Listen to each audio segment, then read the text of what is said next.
नमस्कार दर्शकों, आपका हमारे शिव शक्ति आयुर्वेदिक यूट्यूब चैनल पर सभी का स्वागत है। आज हम बाबा रामचंद्र जी से कुछ चर्चित बातें करेंगे। नमस्कार दोस्तों, आज हम जानेंगे डॉक्टर साहब से निमोनिया के विषय में कि निमोनिया है क्या और निमोनिया बनती कैसे है। कृपया करके हमारे दर्शकों को बताएं और जो सभी को इससे फायदा हो।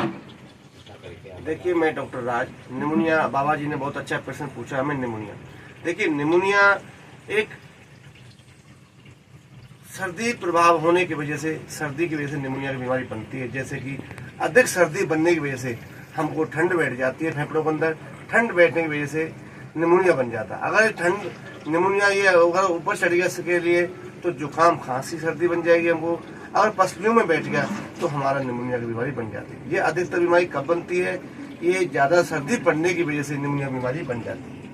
इसकी वजह से हमारी पसलियों में दर्द हो जाना, बलगम आना, सांस लेने में कठिनाइयां होना, कई चीजों का सामना करना पड़ता है। इसे हम निमोनिया का बीमारी कहते हैं। डॉक्टर साहब, निमोनिया हर इंसान को बन सकती है?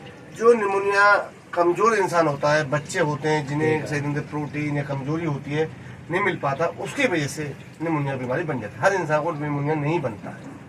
तो किसी डॉक्टरों का कहना है कि निमोनिया अगर सर्दी जो दिमाग में चली जाए तो नाक बहने लगती है। बिल्कुल सही बात और है। फेफड़ा में अगर चली जाए तो कभी बन के बाहर निकलने लगती है। ये कहाँ तक सही है? देखिए, ये आपकी बात बिल्कुल सही है। अगर फेफड़ों के अंदर ये सर्दी बैठ गई तो हमको निमोनिया, पसली में खुजली चलना, पसली में दर्द हो जाना। अगर एक पसली में बैठी तो हम बोलते हैं नॉर्मल निमोनिया। अगर दोनों पसली में बैठ जाती है तो उसे हम डबल निमोनिया बोल जाते हैं। अच्छा डॉक्टर साहब, एक बात और बताएं कि सर्दी बढ़ने से क्या कहीं अन्य अंदर सूजन भी आ सकती है? देखिए, अगर सर्दी ज्यादा बन जाती है तो हमारे फेफड़े जकड़ जाते हैं, सूजन आ जाती है। इसकी सूजन आने की वजह से हमारे लीवर में भी दिक्कत आती है। खाना पीने से नहीं पच पाना, गैस बन जाना, कई कारणों का सामना करना पड़ता है। तो डॉक्टर साहब, क्या सर्दी वजह से क्या पेट में आम भी बन सकती है? सर्दी की वजह से पेट के अंदर आम तो नहीं बन सकती है, लेकिन दर्द हो सकता है, सूजन आ सकती है। उसकी वजह से पेट के अंदर दर्द बढ़ जाता है। तो हमें सबसे पहले सर्दी से बचना है, इसके मतलब आप हाँ, हमारा मतलब जो हमें कमजोर शरीर है, फेफड़े में अंदर इम्यूनिटी कमजोर है हमारी, उसकी वजह से हमारे फेफड़े वीक हो जाते हैं। अगर हमको आवश्यकता होती है 2.5 लीटर हवा लेने की, तो शरीर में हवा पूरी नहीं पहुंचने की वजह से तो हमारे फेफड़े का अंदर सुखड़ापन आ जाता है। इसे निमोनिया बोलते हैं, कमजोरी हो जाती है। तो इसमें सांस लेने में भी दिक्कत होती है? सांस लेने में कठिनाइयाँ आती है, सांस फूल जाता है, और उसके लिए हम डॉक्टर तत्काल निमोलाइजर मशीन है, भाप लगाना पड़ता है इंजन द्वारा। कुछ गर्म चीजें खिलानी पड़ती है ताकि निमोनिया कम हो सके। कुछ मेडिसिन देना पड़ता है।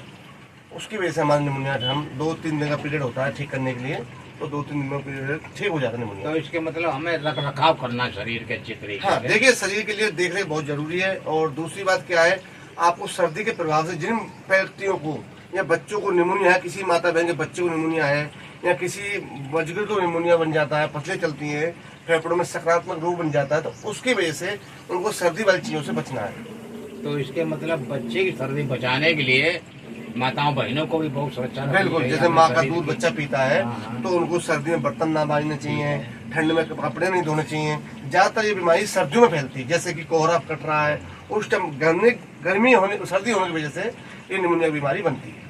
तो बड़ों को सर्दी चीज खानी चाहिए, परहेज रखना चाहिए? बिल्कुल, ठंडी चीजें तो बिल्कुल ही नहीं खानी चाहिए। जैसे चावल हो गया, अरबी हो गई, भिंडी हो गई, ये बादी वाली चीजें भी उनके लिए नुकसान देती हैं।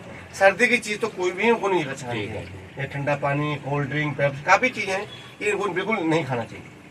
ठीक है डॉक्टर साहब, इतनी चर्चा के लिए आपका नमस्कार बहुत जी। धन्यवाद।